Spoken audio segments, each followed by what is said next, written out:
Yes, concrete, as it is being called, is the most consumed materials after water. For today, we have close to about 4 billion tons of concrete that is being consumed every day. And even you as an individual, you consume water, you consume concrete more than what you consume in terms of food, except water. Because if you look at the quantity of concrete that is consumed in the world, and we look at the population of the people in the world, we found out that we always consume concrete on a daily basis. This gives us an impression of how concrete is really influencing our society. As concrete is influencing our society, and at the same time is causing some damages in our society. Most of today we have heard about climate change, and we know that CO2 is one of the greenhouse gases that is responsible for it. And concrete, because it is made up of cement, it is made up of granite, it is made up of sand, and then it is made up of water. Out of all this material that made up of concrete, cement is the only one that is manufactured by man. And in the course of manufacturing this, there are a lot of material that are mined. Most of these areas that are mined, those areas cannot be used for agricultural purposes anymore, meaning that ecosystem is disturbed. And in the course of producing cement, CO2 emission, CO2 is being emitted into the atmosphere. For every 1 ton of cement consumed, 1 ton or about 1 ton of CO2 is emitted into the atmosphere. And the more of this CO2 is reduced in the society, the better for our future in terms of climate change. And today now we are talking about green concrete. We are finding alternative to cement. Everybody is working throughout the world. Even in developed country, nobody is using 100% clicker cement anymore. Alternatives are being given. Most of the alternatives that are being given, they are supplementing cementitious material, where industrial waste are being used to replace cement so as to have to reduce the carbon footprint, of this quantity. So that is why we have in the developed countries, they use silica fume, they use fly ash, they use slag, and many other materials like that. But because most of the countries in Africa are not that industrialized, most of these wastes are not really available. But we have some other quantities. Like for instance now, about 70% of the infrastructure required in Africa are yet to be built, indicating that we will continue to consume concrete, we will continue to consume cement. And the earlier we are able to find alternative to it, the better for our society. And that is why we are now looking at green concrete, looking at agricultural waste. How do we utilize this agricultural waste to replace cement so that we'll be able to produce concrete that is in line with human nature? So what we are seeing today is now found. This is the first of this structure in the world on the campus of University of Lagos, where we are having cassava peels, a waste material that everybody considered as waste material. We are now using it to build a structure. We are using it to build a concrete structure. So today we have what we call cassava concrete structure, the first of it on the campus of University of Lagos. And here we are in the University of Lagos. What we are saying, we have been able to, with what this structure, we have been able to reduce the amount of cement to be consumed by about 20%. By about 20%. And the implication of this is that this CO2 footprint is reduced one way or the other. And the implication of this also is that we are also saving our environment from all forms of pollution. We are also empowering some people, the people in the rural area that are producing this cassava paste. We should also really giving them a better livelihood. These are some of the benefits that we have in this. And then we have not really stopped. We are continuing to exploring further. We continue to explore further so that all the agricultural waste we are having in our society today can be utilized for what is beneficial to us in terms of concrete structure. These are some of the things we are doing here, and we have been able to produce a lot from it. We have done most of the laboratory work. We have found out that they are very good in terms of durability, in terms of performance, in terms of economic. All of this has been done, but what we are seeing there just is testimony for everybody to see that this will definitely work. The entire research started 2018, I mean for this particular grant that we have. End of 2020, then because of the COVID, where we have some restrictions, so we have requested for extension up till March 2022. So we are able to deliver all this project and then submit our reports. This is the last stage of the project. We have done all the laboratory work, we have done a lot of publications on this, so this is just a testimony that this thing will work. Yes, as long as the structure is not abused, like just any other concrete structure. If it is not abused, at least concrete can withstand close to more than 20 years and above, depending on how it is used and how it is maintained. But our projection is that this structure will continue to be here in the next 40 years. We are seeing is an hexagonal structure. It is having about 6 beams, 6 columns, and 4 walls. And most of these are structural elements. They are structural elements that can be used in any form of in any structure. This is also an experimental building where we try as much as possible to have a real structure to compare the difference between the normal concrete that is without any addition and the concrete that is produced from cassava peel ash. This column, as you are seeing it, is a normal concrete. It is made up of cement, granite, sand, and water, just like any other countries you see around. This is what we have here. We have the column, we have the beam, then we also have what you call a concrete wall. All these sides of this building, they are normal concrete, just like the concrete you are living in, you are seeing on a daily basis. Anywhere you go, you see concrete. All these sides of this building, as you are seeing them, they are normal concrete. But on the other side of the building, on this side of the building, I hope you keep in touch. You can see what we have in that case and you see what we are having here. This particular structure, this particular column is made up of cassava peel ash. The only difference you can see here is maybe this one looks like a bit brownish in color. This is also an additional thing you can benefit from cassava peel ash concrete, cassava concrete from just normal concrete. This is cassava concrete made up of column, then also the beam here on top here. Then you also produce a wall, not just ordinary wall. You can put any shape in it. So that's why you can see all this shape here, all this shape here. So the whole of these structures you are seeing here, they are produced from cassava concrete. This is what you call cassava concrete. It's also considered as a green concrete.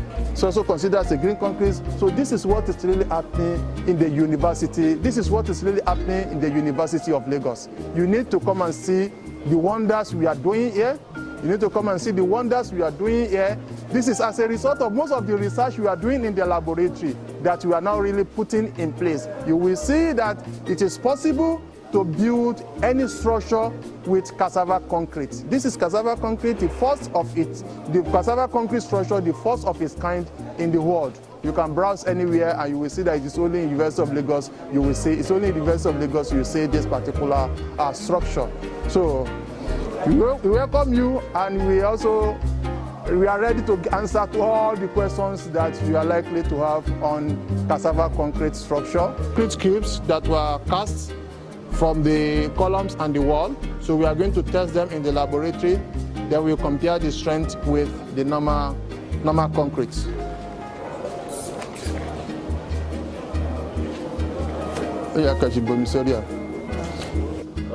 This is the normal concrete, the cubes that is cast, so which we are going to test also. Then we'll be able to do the comparison in terms of strength.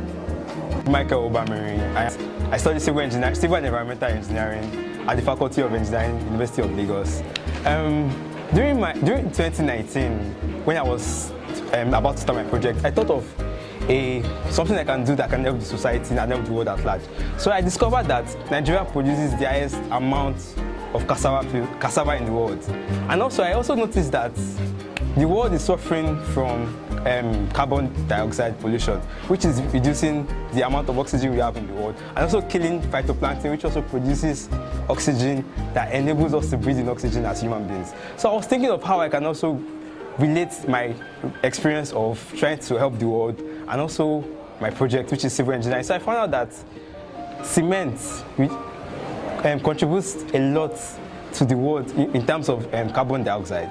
And also, I also noticed that concrete, which is the weirdest thing I've seen, is the second most consumed product in the world after water. How is that possible? How can concrete be the second most consumed product in the world after water? Why everybody in this world eats? So it shows that there is a problem that is booming in this world, and then if we don't correct it, we might be heading towards a downward spiral. So that's why I then contacted Dr. Olonade, which is my project supervisor, and he led me through the way of how to conduct my project research, and then he showed me how I can use cassava peel ash as a supplementary cementinous material to replace a certain amount of cement, while also keeping the durability, the strength, the flexural nature of the concrete, and also making it usable for the world. Because normally, first let me make a point.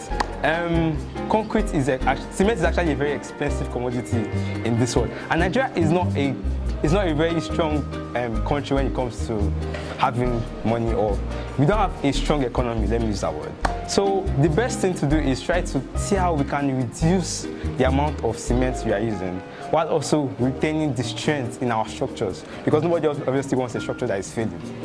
So we want to reduce the amount we spend on structures, and also make what we produce, because I also discovered that Nigeria produces the highest amount of cassava in this world. We produce over 57 million tons of cassava in 2014, recorded by the Federal Association of Food and Agriculture, the FAO. So after noticing that, I figured out that how would this be happening? Like Nigeria is producing a lot of cassava and it's just going to waste.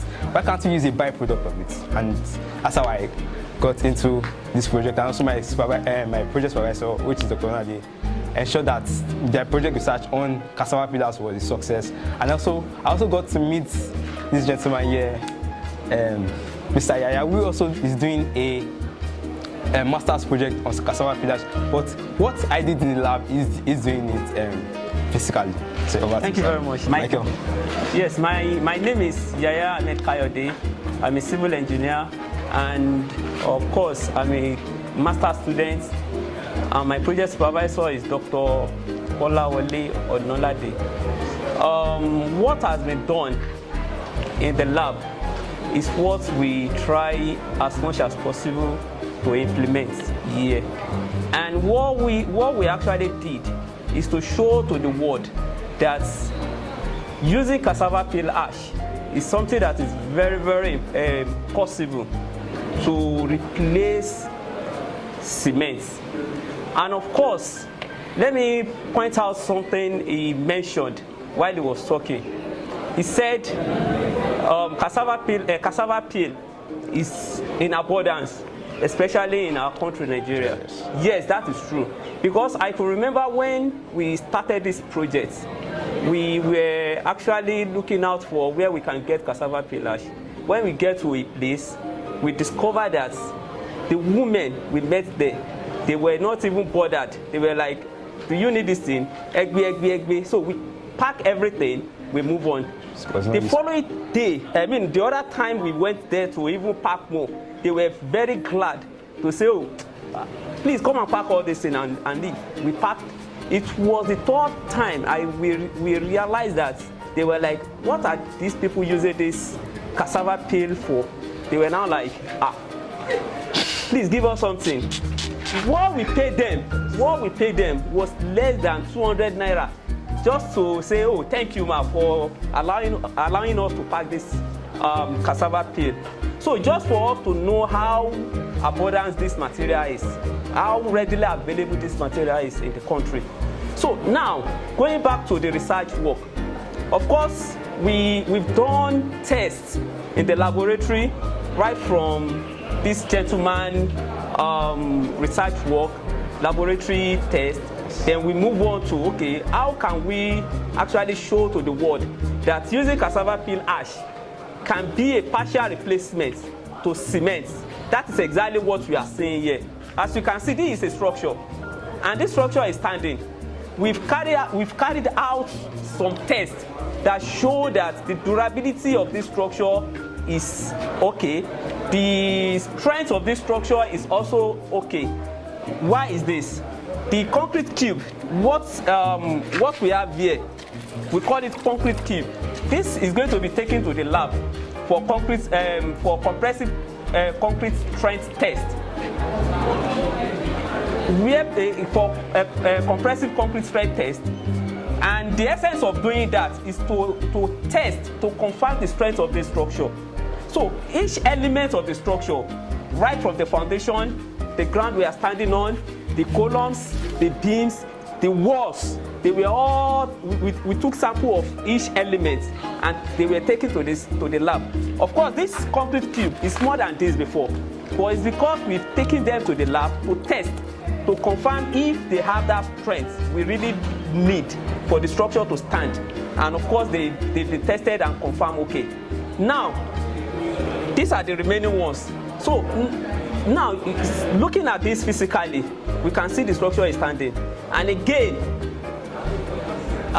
people might be asking, how do we come about all this? How do we do all this? Yes, it is normal process of doing construction work. That is exactly what we followed. What we just did is just to replace part of the cement with cassava peel ash.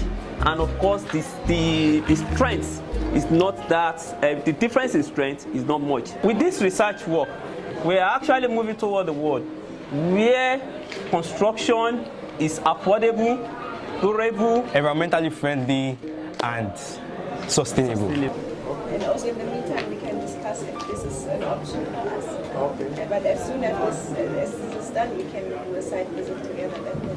Because there are actually a lot of, I mean, now the non-experts speaking, but there are quite a number of concrete elements that might be used to place.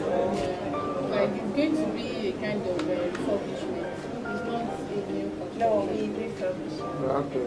Refurbishment, but maybe we are going to extend it, or if not extension of the existing building, we were thinking about making a separate like pavilion or a light way of construction. That's why I was also asking about the wood, because with this humidity, how do you manage to build something from wood? Yeah, you know, mostly the issue of the humidity and all other factors like that, they are not really issue yet. Unlike in Europe, we want to do any structures, we look at the humidity, we don't have much humidity challenges yet.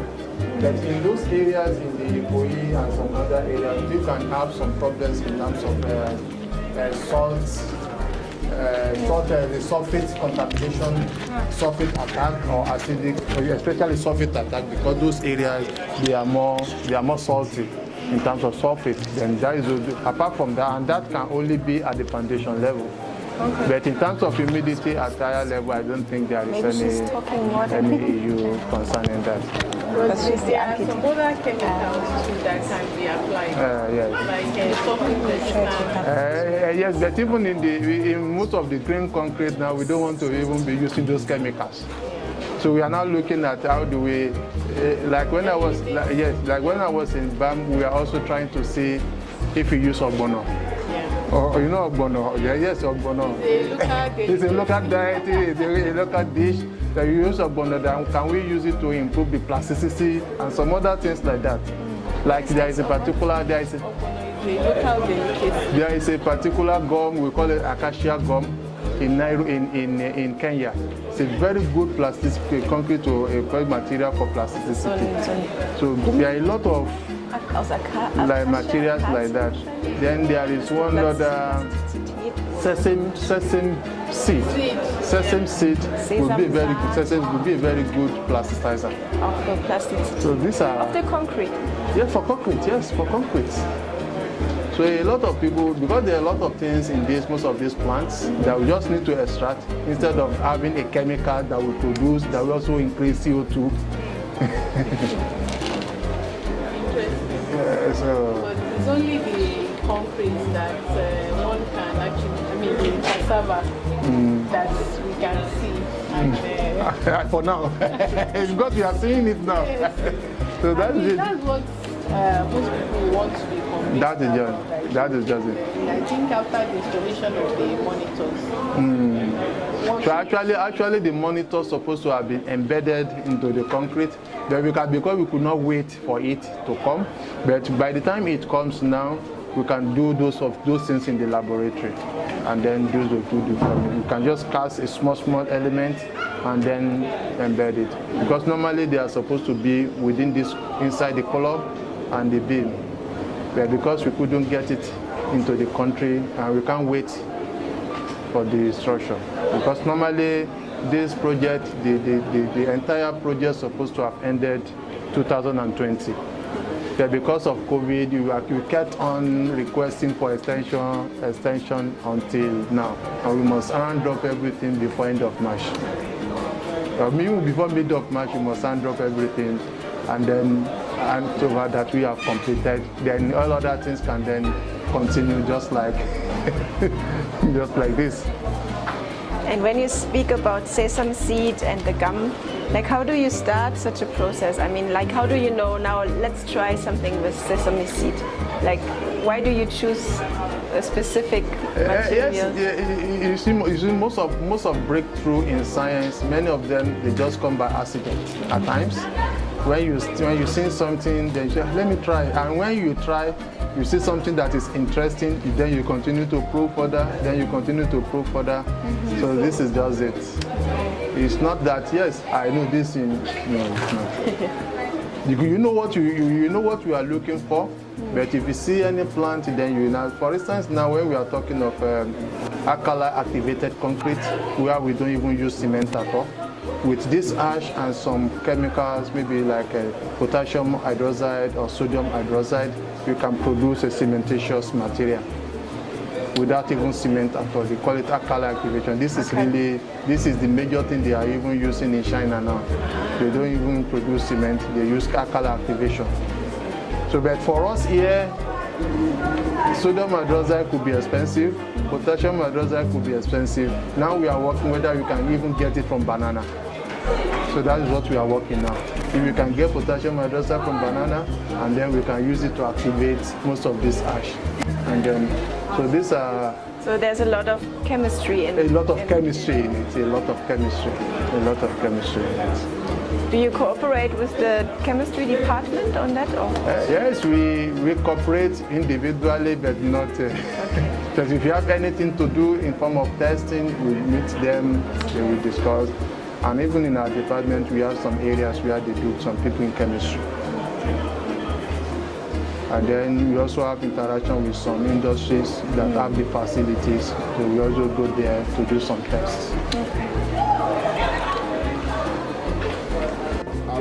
So this is University of Lagos, the University of First Choice and the nation's pride. As you can see, we are doing wonders here. This is cassava concrete structure. You can get more information about this structure from the Department of Civil and Environmental Engineering of the university. We are ready to work with you, and then we hope that you will also be ready to work with us. We are doing a lot here to make sure that at least we conserve our environment and then put things that are better for our society.